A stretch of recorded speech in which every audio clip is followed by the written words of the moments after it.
السلام علیکم ورحمۃ اللہ وبرکاتہ۔ کیا حال ہے آپ کا؟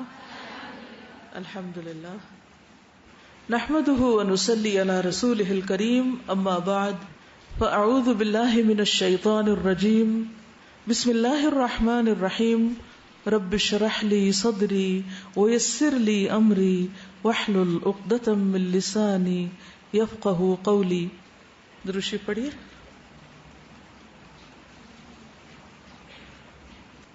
حدیث نمبر 95، عن ابی ہریرہ قال قال رسول اللہ صلی اللہ علیہ وسلم الدنیا سجن المؤمن وجنۃ الکافر، رواہ مسلم کتاب الزہد۔ سیدنا ابو ہریرہ رضی اللہ عنہ سے روایت ہے کہ رسول اللہ صلی اللہ علیہ وسلم نے فرمایا، دنیا مومن کے لیے قید خانہ ہے اور کافر کے لیے جنت ہے۔ عن ابی ہریرہ قال قال رسول اللہ صلی اللہ علیہ وسلم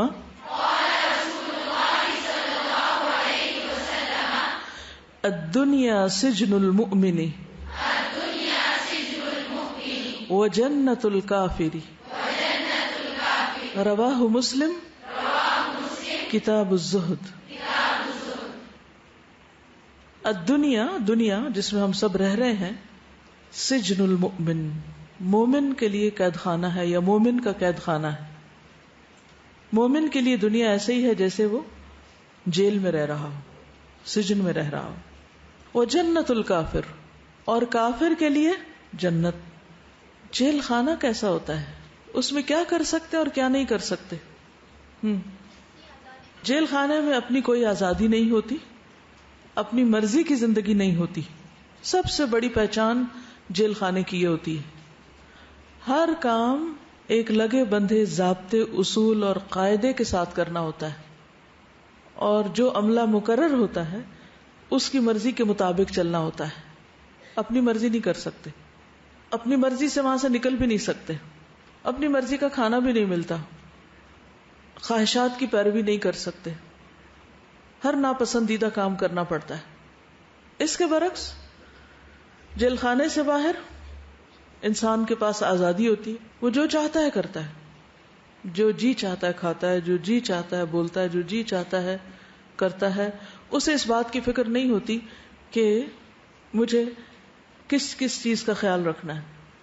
اگر وہ کچھ خیال رکھتا بھی ہے تو صرف ان چیزوں کا جس سے اس کی دنیا میں کچھ نقصان ہو، اس سے آگے وہ نہیں سوچتا۔ تو گویا کافر اس دنیا کے اندر اپنی مرضی کی زندگی بسر کرتا ہے، جبکہ مومن اللہ کی مرضی کے مطابق جیتا ہے۔ وہ کچھ کھانے لگتا ہے تو سوچتا ہے یہ حلال ہے یا نہیں، اور پھر اگر حلال بھی ہے تو مجھے کتنا کھانا چاہیے۔ پھر اسی طرح وہ سوتا ہے تو جاگنے کا وقت سوچ کے سوتا ہے کہ مجھے اٹھنا کب ہے، کیونکہ وہ بے دریغ نہیں سوتا رہتا کہ جتنا جی چاہے سوئے۔ اسی طرح اگر وہ شادی کرنا چاہتا ہے تو ضرور دیکھتا ہے کہ کہاں شادی کر رہا ہوں، کیا وہ محرمات میں سے تو نہیں، کیا اس سے نکاح حرام تو نہیں، یا پھر یہ کہ اس کے تقاضے کیا ہیں۔ اس کا جینا مرنا، کھانا پینا، سونا جاگنا، ہر چیز ایک پابند زندگی کی طرح ہوتی ہے۔ ہر کام پابندی کے ساتھ ہوتا ہے، ہر کام میں احتیاط چاہیے ہوتی ہے، بہت کانشیس ہو کے زندگی بسر کرتا ہے۔ وہ بولتا بھی ہے تو احتیاط کے ساتھ کہ کیا بول رہا ہے، کیونکہ اسے پتا ہے کہ اگر میں نے کوئی غلط بات کہی تو پکڑو گی۔ اس کانسیپٹ کو ذہن میں رکھ کے اس حدیث کا مطالعہ کیجئے، اور پھر یہ مومن آپ خود بن جائیے کہ یہ میں ہوں، اور دنیا میرے لیے ایک پابندی کی جگہ ہے، آزادی کی جگہ نہیں۔ یعنی بیسک فرق کیا ہے آزادی اور پابندی کا؟ اقبال نے بھی کہا تھا نا، صنوبر باغ میں آزاد بھی ہے پا بگل بھی ہے۔ تو جیسے ایک درخت ہوتا ہے نا، مومن کی مثال درخت کے ساتھ بھی ہے۔ تو درخت اوپر کی طرف تو بڑھتا ہے لیکن اس کی جڑیں زمین میں گڑی بھی ہوتی، پکڑی بھی ہوتی، اور اسی حالت میں وہ پھل پھول لاتا ہے۔ پابندیوں کے باوجود وہ اپنا سارا کام کرتا ہے، جو اسے کرنا ہے۔ وہ آکسیجن پیدا کرتا ہے، وہ چھاؤں دیتا ہے، وہ اپنے پتے، پھل، پھول سب کچھ لاتا ہے، کیونکہ وہ اللہ کے حکم کی پابندی کر رہا ہوتا ہے اس محدود سی آزادی میں جو صرف ایک سمت کو ہے، اوپر کو جاتا ہے بس، یا پھر جو اس کے فنکشنز ہیں اس حد تک وہ اپنے سارے کام بھرپور طریقے سے کر لیتا ہے. تو بہت سے لوگ کہتے ہیں نا کہ دنیا میں اگر ہر بات پہ پابندی، یہ نہ کرو، وہ نہ کرو، وہ نہ کرو، تو پھر ہم کیا کریں؟ اس طرح تو ہم کچھ کر ہی نہیں سکتے. نہیں، بہت کچھ کر سکتے ہیں. یہ پابندیاں دراصل اسی مقصد کے لیے ہیں کہ ہم اس محدود وقت میں، تھوڑی سی زندگی میں بہترین طریقے پر بہت کچھ کر جائیں، یعنی پروڈکٹیو لائف گزاریں، یہاں رہتے ہوئے اپنی آخرت کا گھر بنا لیں. کیونکہ مرنے کے بعد کسی انسان کا کوئی گھر نہیں سوائے اس کے جو اس نے خود دنیا میں رہتے ہوئے بنا لیا. یعنی ہر شخص جو مر جاتا ہے اس کا جنازہ پڑا جاتا ہے، پھر اس کو قبر میں جا کے ڈال دیتے ہیں، اب وہ بے گھر ہو جاتا ہے. اس نے وہ دنیا میں محل کھڑا کیا تھا وہ تو اب دوسروں کے نام لگ جائے گا، اس کا اپنا تو رہا ہی نہیں. اور آگے جاتا ہے تو وہ چند فٹ کا گڑھا ہے، اس گڑھے کے اندر روشنی ہے یا اندھیرا، خوشبو ہے یا بدبو، مار پٹائی ہے یا پھر بہترین ویلکم ہے، راحت و آرام کی نیند ہے یا پھر کسی پل چین نہیں. یہ ڈپینڈ کرتا ہے کہ اس نے اپنی زندگی میں اس گھر کی تیاری کے لیے کیا کیا، کیا بنا کے گیا. اور پھر جب وہ دوبارہ وہاں سے اٹھا دیا جائے گا آخرت میں، تو بھی اس کو وہی گھر ملے گا جس کی تیاری اس نے دنیا میں کی ہوگی. تو ہم سب اس دنیا میں دراصل اپنی آخرت کا گھر تیار کر رہے ہیں، اور اس گھر کے لیے انسان کو وہی کرنے کی اجازت ہے جس کا اللہ نے حکم دیا ہے یا جس پر اللہ راضی ہے. کتنے بھی کام کرے انسان، کیسا بھی اپنے آپ کو تھکائے، لیکن اگر ویسا مٹیریل نہیں لا رہا جو اللہ کے ہاں پاس ہو سکتا ہے تو وہ گھر نہیں بنا سکے گا، وہاں اس کو کمی رہ جائے گی. ایسا ہوتا ہے نا دنیا میں، بعض ممالک ایسے ہوتے ہیں کہ وہاں اس ملک کے اندر عمارتی مٹیریل نہیں بنتا، وہ امپورٹ کرتے ہیں، سب کچھ باہر سے بن کے آتا ہے، تو اینٹیں، ٹائلیں، ہر چیز باہر سے امپورٹ ہوتی. لیکن اس پر بھی چیک ہوتا ہے کیسا، کس کوالٹی کا، کس طرح کا مٹیریل آپ لا سکتے ہیں، کیا نہیں لا سکتے. اور اگر وہ حکومت اس کو پاس نہ کرے تو وہ نہیں لا سکتے، اپنی مرضی کا گھر نہیں بنا سکتے. بہت سا ٹیکس اس پہ ہوتا ہے، بہت سی لمیٹیشنز ہوتی ہیں. تو مومن کے لیے بھی اس زندگی میں بہت سی لمیٹیشنز ہیں. سجن کا لفظ نگاہوں میں آتے ہی لمیٹیشنز سامنے آ جاتی ہیں کہ میں مکمل آزاد نہیں، میری لمیٹیشنز ہیں، ہر چیز میں لمیٹیشنز. اور کچھ ڈس ایڈوانٹیجز بھی ہیں. اور بیسیکلی وہ ڈس ایڈوانٹیجز کیا ہیں؟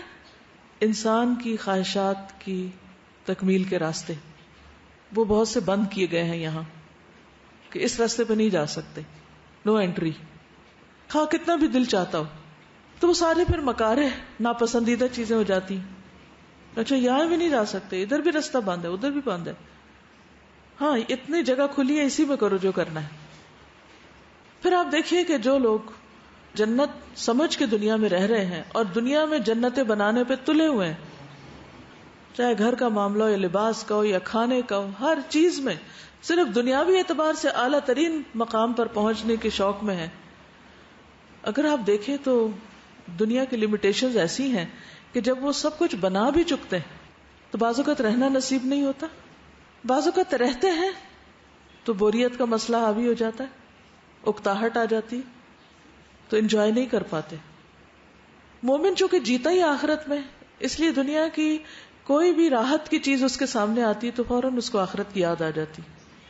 نبی صلی اللہ علیہ وسلم نے ایک دفعہ ٹھنڈا پانی اور کھجوریں جب صحابہ کے سامنے پیش کی گئی تو آپ نے فرمایا یہ ان نعمتوں میں سے جن کے بارے میں سوال کیا جائے گا.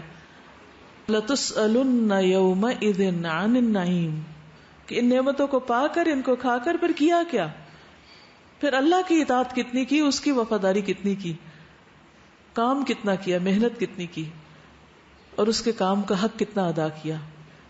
ان سب پہ پوچھا جائے گا، ان کا حساب ہوگا. تو اس لیے ہم سب کو اس دنیا میں رہتے ہوئے لذتوں کی تلاش میں نہیں رہنا چاہیے. صرف ٹیسٹ، رنگ اور خوشبو اور ذائقہ اور خوبصورتی اور کمفرٹ، اس کے پیچھے نہیں بھاگنا چاہیے. نہ تو اپنی ذات کو ٹارچر میں رکھیں اور نہ ہی عیش و عشرت میں، کیونکہ جو شخص عیش و عشرت کا عادی ہو جاتا ہے پھر وہ ہر حال میں اللہ کی اطاعت نہیں کر سکتا. وہ عیش و عشرت جب اس سے جاتا ہے تو اللہ سے ناراض ہونے لگتا ہے، وہ شکر گزار ہی نہیں رہتا، وہ جلنے کڑنے میں وقت گزار دیتا ہے کہ میرے ساتھ یہ کیوں ہو گیا. نعمتیں ہمیشہ نہیں رہتی، نہ جوانی ہمیشہ رہتی، نہ قوتیں، نہ مال، نہ دولت، نہ اولاد. کسی بھی نعمت کا ذکر کریں، ایک محدود وقت کے لیے ہر نعمت ہمارے پاس ہے. مثلا آپ سب کا یہاں ہونا یہ بھی ایک محدود وقت کے لیے، اور جب وہ نعمت ہمارے پاس ہوتی ہے تو ہم اس کی قدر نہیں کرتے. ہم غیر ضروری چیزوں میں وقت ضائع کرنے شروع کر دیتے ہیں، ان چیزوں میں لگ جاتے ہیں جن کا کوئی مقصد نہیں، بیکار، بے فائدہ، فضول باتیں، فضول گفتگو، لغو. دنیا میں لذت نہیں، فریب لذت ہے. جن چیزوں کو ہم لذت سمجھتے بھی ہیں نا، وہ بھی ایک دھوکہ ہے. جن کاموں کو کرنے سے ہمیں بہت مزہ بھی آتا ہے نا، تھوڑے عرصے کے بعد کیا ہوتا ہے، وہ لذت ختم ہو جاتی کہ کوئی اور طریقہ، کوئی اور راستہ، کوئی اور چیز، کوئی بور ہو گئے. پھر آپ دیکھیے کہ انسان نے اپنی جو جنت دنیا میں بنانے کی کوشش بھی کی ہے تو اس میں بھی کامیاب نہیں ہوا. اگر اس نے ساری حدود پار بھی کر لی، مثلا ازدواجی زندگی کے بارے میں اللہ نے جو پابندیاں لگائیں اور جو ہمارے اوپر ذمہ داریاں عائد کی، لوگوں نے اگر ان کو تار تار بھی کیا اور ویڈ لاک کے باہر لذتیں تلاش کرنے کی کوشش بھی کی، تو کہاں پر جا کے رکے؟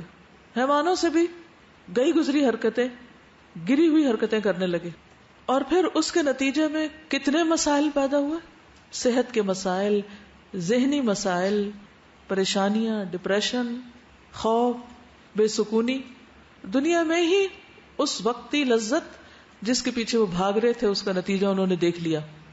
اور آخرت میں تو جو جمع ہے وہ تو کل پتہ چلے گا کہ اللہ کی نافرمانی کے صلے میں کیا کمایا انہوں نے.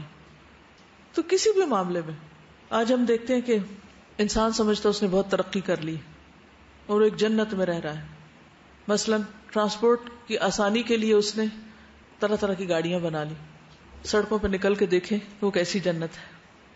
ان کا دھواں اور گرمی تو ایک طرف اور ان کا شور تو ایک طرف، لیکن جو سڑکوں کے اوپر ٹریفک کے مسائل ہیں اور جس طرح گھنٹوں وہ سڑکوں پہ ضائع کرتے ہیں اس جنت میں بیٹھ کے، وہ سب کے سامنے.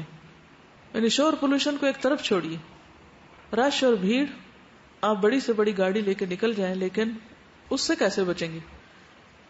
پھر اسی طرح انسان نے سادگی کو چھوڑ کر صرف ایک وقتی طور پر اچھا فیل کرنے کے لیے وسائل کا اس طرح بے دریغ استعمال کیا.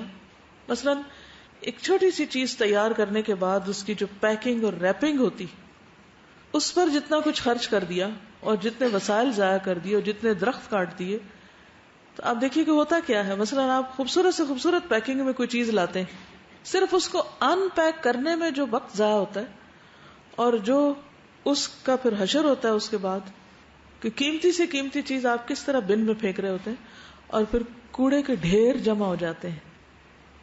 تو آپ دیکھیے کہ دنیا میں اس وقت کوڑے کو ڈمپ کرنا ایک بہت بڑا مسئلہ بن چکا ہے. انسانوں کے اپنے ہاتھوں کی کمائی. تو جن کو دنیا جنت نظر آتی ہے، یہ جو جنت بنانے کی فکر میں، یہ جنت جو انہوں نے بنائی وہ بھی جنت نہیں ہے، یہ ان کی بھول ہے، دھوکہ ہے، فریب ہے. دوسری طرف مومن جو اپنے اوپر پابندیاں لگاتا ہے کہ مجھے دریا پہ بیٹھ کے بھی پانی اتنا ہی استعمال کرنا ہے جتنا مجھے ضرورت ہے، کھانا پلیٹ میں اتنا ہی ڈالنا ہے جو میں کھا سکتا ہوں، کپڑے اتنے ہی بنانے ہیں جو میں پہن سکتا ہوں، گھر اتنا ہی بنانا ہے جو رہنے کے لیے کافی ہو. کیونکہ ہر زائد چیز، ہر ایکسٹرا چیز وبال جان ہے. تجربہ کر کے دیکھ لیں. اور پھر خاص طور پر آپ دیکھیں کہ اس حدیث کا جب ہم کانٹیکسٹ پڑھتے ہیں، یعنی اس کو تھوڑی سی تفصیل کے ساتھ، تو اس سے اور بھی زیادہ اس بات کی حقیقت سامنے آ جاتی. عبداللہ بن عمر کہتے ہیں کہ رسول اللہ صلی اللہ علیہ وسلم نے میرا شانہ پکڑ کر فرمایا، کندھا پکڑ کے فرمایا، تم دنیا میں ایسے رہو جیسے کہ تم اجنبی ہو یا کسی راہ کو عبور کرنے والے، گزرنے والے، مسافر. کیونکہ قید خانے میں کوئی گھر نہیں بناتا اور مسافر بھی کوئی گھر نہیں بناتا، اس سینس میں کہ وہ وہاں دل نہیں لگاتا. تو بات ہو رہی تھی ہر زائد ضرورت چیز وبال جان ہے. تو اس میں آپ دیکھیے کہ عام طور پر ہم لوگوں کی عادت کیا ہوتی ہے کہ مثلا کہیں کاغذ ہوگا، کوئی کتاب ہوگی، کہتے رکھ لیتے ہیں ضرورت پڑے گی پھر پڑھیں گے. اچھا کپڑا رکھ لیتے ہیں پھر سلوا لیں گے، فلاں چیز رکھ لیتے ہیں پھر کام آ جائے گی. اچھا کرتے کرتے کرتے پھر کیا ہوتا ہے جب ان چیزوں کو سنبھالنے کا وقت آتا ہے کس قدر وقت ضائع ہوتا ہے. اور جتنا پھر آپ اس میں تھکتے ہیں صرف غیر ضروری چیزوں کو سمیٹتے سمیٹتے سنبھالتے سنبھالتے جو وقت کا ضیاع ہوتا ہے. اگر فالتو پیپر بھی آپ نے جمع کر کے رکھے ہوئے نا وہ بھی وبال جان ہے، کوئی بھی چیز. اور اگر دنیا جمع کرنے کا شوق ہے نا تو وہ جمع ہوتے ہوتے ہوتے کیا ہوگا، ایک دن وہ آپ کو باہر نکال دے گی اور وہ ساری چیزیں جگہ لے لیں گی، آپ باہر آئے بیٹھے ہوں گے. اور ویسے بھی ان سب چیزوں نے نکال تو دینا ہی ہے، پہنچنا تو کہیں اور ہے. ہم زمین کے اوپر جانے کی فکر میں ہوتے ہیں اور موت ہمیں زمین کے نیچے لے جانے کی فکر میں، اور موت کو بھول کر ہی یہ سب کچھ کر رہے ہوتے ہیں نا. ہم سمجھتے پتہ نہیں کتنا جینا ہے ہم نے. ایک اور حدیث میں آتا ہے، ذرا تفصیلی ہے، عبداللہ بن عمر راوی ہے کہ رسول اللہ صلی اللہ علیہ وسلم نے میرے بدن کا ایک حصہ پکڑ کے فرمایا، تم دنیا میں ایسے رہو جیسے تم اجنبی ہو یا راہ عبور کرنے والے، اور خود کو قبر والوں میں گنو، قبر والوں میں شمار کرو. ہر دفعہ قبرستان کے پاس سے گزرتے ہوئے ہم کیا پڑھتے ہیں، وَإِنَّا إِنشَاءَ اللَّهُ بِكُمْ لَلَاحِقُونَ، انشاءاللہ یقینی طور پر ہم تم سے آ ملنے والے، بس ہم بھی آنے ہی والے ہیں. عموماً کیا ہوتا ہے ہم سمجھتے وہ چلے گئے صرف انہیں کو مرنا تھا، ہم نے تو شاید نہیں مرنا تھا. دین ہمیں کیا سکھاتا ہے کہ ہر موقع پہ کیا کہو کہ ہم آنے والے ہیں، ہم بھی پیچھے ہی ہیں، لائن میں لگ چکے ہیں. مجاہد کہتے ہیں کہ پھر ابن عمر نے مجھ سے فرمایا، اگر صبح ہو جائے تو شام کا بھروسہ نہ کرو، اور اگر شام ہو جائے تو صبح کا انتظار نہ کرو. بیماری آنے سے پہلے صحت سے اور موت آنے سے پہلے زندگی سے فائدہ حاصل کر لو، کیونکہ اے اللہ کے بندے تمہیں نہیں پتا کل تمہارا نام کیا ہوگا، مردہ یا زندہ، مردوں میں نام ہوگا یا زندوں میں ہوگا، تمہیں نہیں پتا کل کیا ہونے والا ہے. تو اس سے پہلے پہلے جہاں جانا ہے اس کی تیاری کر لو. یہ تیاری صرف اس صورت میں ممکن ہے جب ہم دنیا کی حقیقت کو سمجھیں کہ اس کی حقیقت ہے کیا. جس طریقے پر، جس سوچ کے ساتھ ہم جی رہے ہیں، اپنی سوچ کو انالائز کریں، کیا واقعی کہتے ہیں نا سامان 100 برس کا پل کی خبر نہیں، پل کی خبر نہیں کہ پل کے بعد کیا ہونے والا ہے. تو بات یہ ہے کہ دنیا مومن کے لیے قید خانہ ہے، کیونکہ مومن کے لیے پابندیاں ہیں. ان پابندیوں نے مومن کو جکڑ رکھا ہے، پکڑ رکھا ہے. کچھ حدود اللہ نے مقرر کر دی ہیں، وہ ان کے اندر رہتا ہے، ان کو پار نہیں کرتا، حتیٰ کہ ان کے قریب بھی جانے سے منع کیا گیا ہے. اس کے برعکس کافر اپنی منمانی کرتا ہے اور اپنی مرضی سے دنیا میں جینا چاہتا ہے اور جینے کی کوشش کرتا ہے. لیکن حقیقت یہ ہے کہ کیا واقعی اس کے لیے یہ دنیا جنت ہے؟ اس لیے اس کا ایک اور معنی یہ کیا گیا ہے کہ آخرت میں کافر کا جو انجام ہونے والا ہے، کیا انجام ہونے والا ہے؟ جہنم. جہنم میں جو جانے والا ہے اس کی نسبت سے دنیا میں وہ جس بھی حال میں ہے، اچھے حال میں یا برے حال میں، وہ کیا ہے؟ وہ جنت میں ہی ہے. یعنی اگر ایک کافر ساری زندگی بھی تکلیف میں گزارے پھر بھی وہ جنت میں ہے، کیونکہ آخری ٹھکانہ اس کا جو جہنم کی صورت میں آنے والا ہے اس کے لیے وہ قید خانہ ہے. قرآن مجید میں سورت بنی اسرائیل میں آتا ہے نا کہ جہنم کو ہم نے کیا بنا دیا، حسیر کا لفظ آتا ہے وہاں، بچھونا. ٹھیک ہے نا، وَجَعَلْنَا جَهَنَّمَ لِلْكَافِرِينَ حَصِيرًا، آیت نمبر 8 ہے. تو اس حسیر میں، اس قید خانے میں، اس بچھونے پر جب جا کے وہ لیٹے گا تو دنیا کی زندگی کو وہ کیا سوچے گا؟ کیا تھا؟ جنت تھی.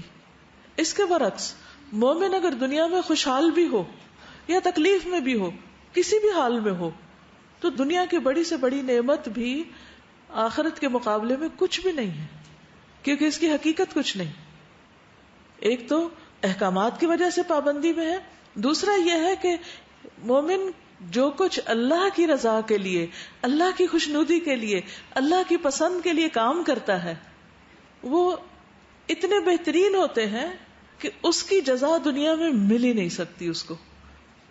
یعنی اگر اللہ تعالیٰ دے بھی تو وہ یہاں کتنے دن انجوائے کر سکتا ہے, کیونکہ دنیا کی لمیٹیشنز ہیں. یہاں بوریت کا مسئلہ ہے, دنیا ناقص ہے, یہاں وہ کامل جزا مل ہی نہیں سکتی.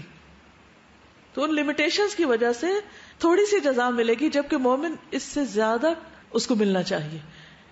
اچھا, اب ایک طرف تو آپ کہتے ہیں کہ انسان کا حق نہیں ہے کہ اسے جنت ملے اللہ کی رحمت سے. جی ہاں, اللہ کی رحمت کے 99 اس سے آخرت میں ہے. اس رحمت کے ساتھ جب وہ اپنے بندے کو جنت عطا کرے گا تو وہ بادشاہ حقیقی اتنا کچھ دینا چاہے گا, اور سب سے بڑا تو اپنا دیدار, کہ وہ دنیا میں پاسبل ہی نہیں, ممکن ہی نہیں, کیونکہ انسان کے حواس ہی بڑے لمیٹڈ ہیں. ہماری نگاہیں کچھ زیادہ بڑی چیز دیکھ نہیں پاتی, ہمارے کان ایک حد سے زیادہ سن نہیں پاتے, ہم خوشی کو زیادہ دیر ریٹین نہیں کر پاتے, لذت کو ریٹین نہیں کر پاتے. بہترین سے بہترین چیز کھائیں, کبھی گھڑی دیکھ کے کسی چیز کا ٹیسٹ لیں, کتنے سیکنڈ صرف وہ ٹیسٹ زبان پہ رہا, اس کا تجربہ کیجئے. اپنی پسندیدہ ترین چیز اس کو کھائیے. کل مجھے کسی نے فون کیا تو میں نے پوچھا کیا حال ہے, تو اس نے کہا کہ ٹھیک ہے, آج ہم نے بہت انجوائے کیا. میں کیا انجوائے کیا؟ چیز کیک کھایا. میں کہا اچھا. تو اور وہ چیز کیک کی جو ڈسکرپشن بیان ہونے لگی کہ اس کو اس طرح انجینئر کیا گیا ہے, اتنے سالوں میں اتنے سارے لوگوں نے اس پر ریسرچ کر کے اس کا ٹیکسچر, اس کا سائز, اس کی بائٹ, اس کا سب کچھ پرفیکٹلی اتنا رکھا ہے کہ انسان جب منہ میں ڈالتا ہے تو ہر چیز بھول جاتا ہے. اتنا اس کا مزہ ہے یا نشہ ہے, کچھ بھی کہیے. ہم تو بازو کا سیب کاٹتے ہیں نا, کوئی بڑا کوئی چھوٹا, کوئی کیسے منہ میں آئے یا نہ آئے وہ کاٹ کے رکھ دیتے ہیں چیزیں, جیسے مرضی کوئی کھائے, عقل سے تھوڑی کام لیتے ہیں. لیکن جن لوگوں نے دنیا کو جنت بنانے کے لیے اپنے زبان کے مزے کے لیے سالہ سال لگائے چیزوں کو چک چک کے اور دیکھ دیکھ کے کہ اس رنگ کا ہو, اس سائز کا ہو, اس کی پہلی لیئر کیسی ہو, دوسری کیسی ہو, اس میں کیا ڈالا جائے کیا نہ ڈالا جائے, وہ ہیلدی ہے یا نہیں, لیکن وہ زبان کے ذائقے اور پورے منہ کو ذائقے سے بھر دے آپ کے. کچھ چیزیں صرف زبان پہ ذائقہ دیتی ہیں نا, اور کچھ چیزیں کھانے سے آپ کا پورا منہ بھر جاتا ہے.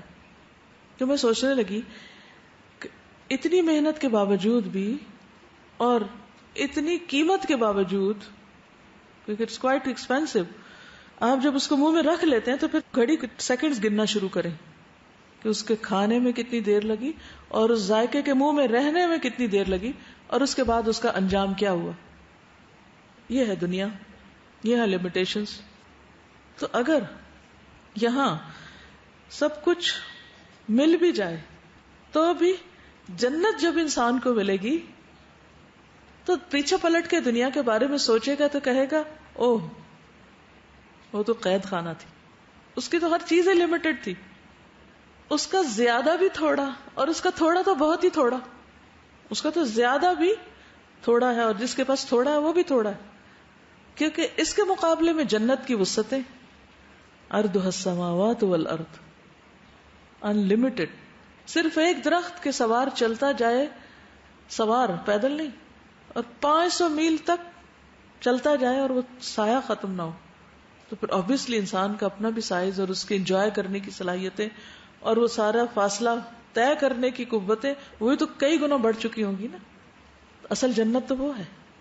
لیکن ہم کتنے کوتاہ نظر ہیں, کس قدر کوتاہ نظر. اس دنیا کو جنت بنانے میں ساری محنت, ساری انرجی, وقت, مال, قوت, ہر چیز ہم نے لگا دی, ہر چیز داؤ پہ ہے.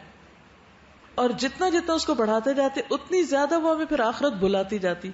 جتنی کمفرٹس میں زیادہ اضافہ کرتے ہیں اتنے ہی آخرت سے غافل ہوتے جاتے ہیں. تو اس لیے بہت ضروری ہے کہ ہم دیکھیں کہ نبی صلی اللہ علیہ وسلم اور صحابہ کرام نے اس زندگی کو کس طرح لیا. ایک حدیث میں آتا ہے کہ 4 طرح کے لوگ ہوتے ہیں دنیا میں, 4 طرح کے لوگ ہیں. نمبر 1 دنیا اور آخرت میں خوشحال. نمبر 2 دنیا میں خوشحال اور آخرت میں بدحال. نمبر 3 دنیا میں بدحال اور آخرت میں خوشحال. اور نمبر 4 دنیا اور آخرت دونوں میں بدحال. سارے انسان ان 4 کیٹیگریز میں سے ایک میں ہے.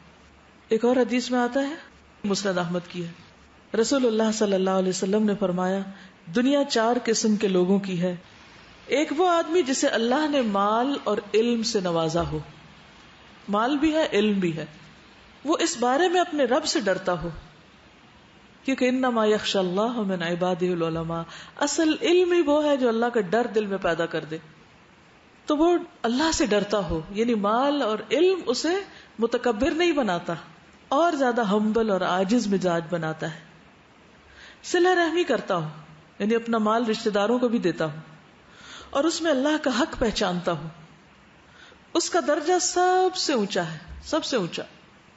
دوسرا وہ آدمی جسے اللہ نے علم عطا فرمایا ہو لیکن مال نہ دیا ہو، مال کوئی نہیں، اور وہ کہتا ہو کہ اگر میرے پاس مال ہوتا تو میں بھی اس شخص کی طرح عمل کرتا۔